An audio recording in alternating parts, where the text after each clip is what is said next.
Good evening, everyone. Welcome to our Practicing Hope live stream on Instagram and Facebook.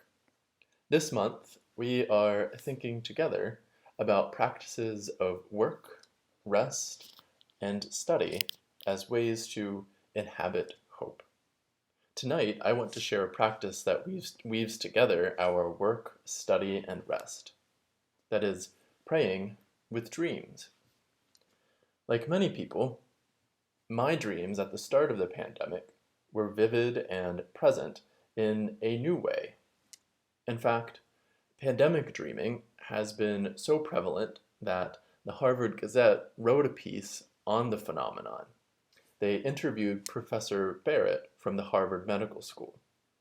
And in this interview, she noted that when we dream, we think about things we were most focused on by day, but in a different state of consciousness, more intuitive thinking and less linear thinking.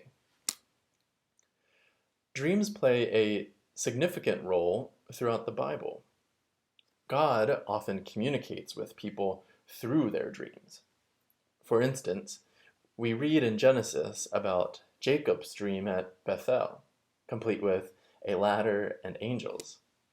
Also, in Genesis is the series of dreams dreamt by Joseph, who later interprets Pharaoh's dreams. In the Gospels, we get to read about one of my favorite dream stories, which is in Matthew, where God warns the three magi in a dream to avoid the evil king Herod. Also in Matthew's Gospel, it is Pilate's wife who has a dream about the innocence of Jesus. Dreams are an important part of who we are. In his writings, Carl Jung talked about dreams being a language of the soul. When we better understand our dreams, we come to a fuller understanding of ourselves and of God.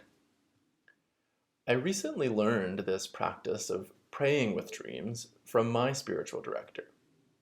In one of our sessions, we discussed some of my pandemic dreams. She encouraged me to pray with images and people from these dreams, and shared that dreams can often be a place where God is active.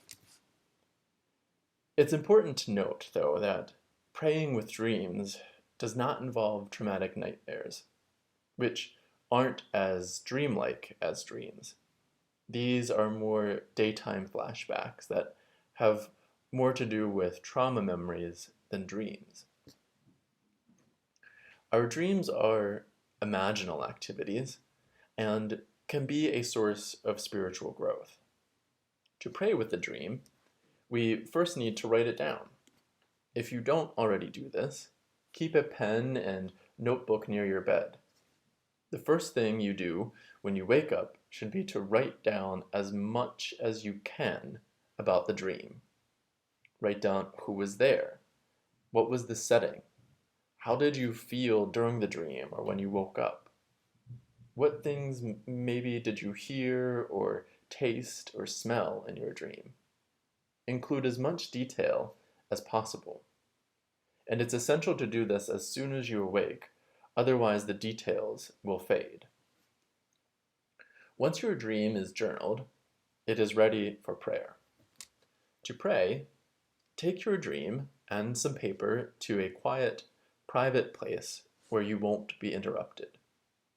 Select from your dream the person, feeling, animal, or thing you want to pray with. If it's a thing or an abstract reality, you might want to personify it to make it easier to pray with. Then write down a few questions for the person or thing from your dream. For example, if my childhood dog, Rowan, was in my dream, I might want to pray with him and ask him, "Why did you want me to go on a walk?" Or, "Where were you trying to take me?"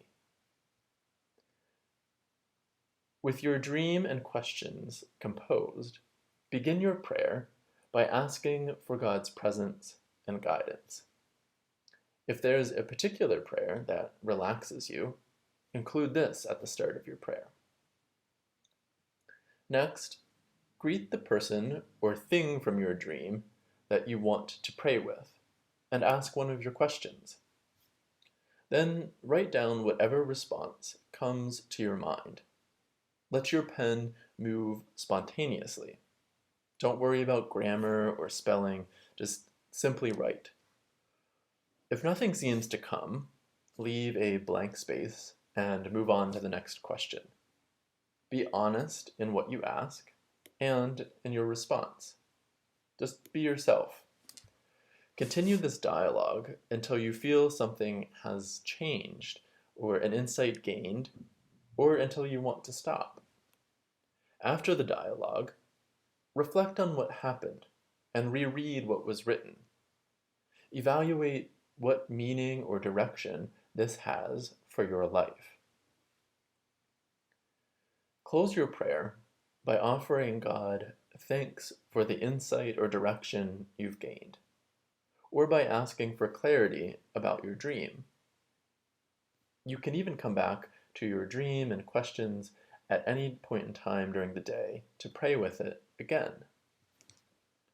So, what do your dreams hold? Bring together the work and study of your day and the dreams of your rest in prayer.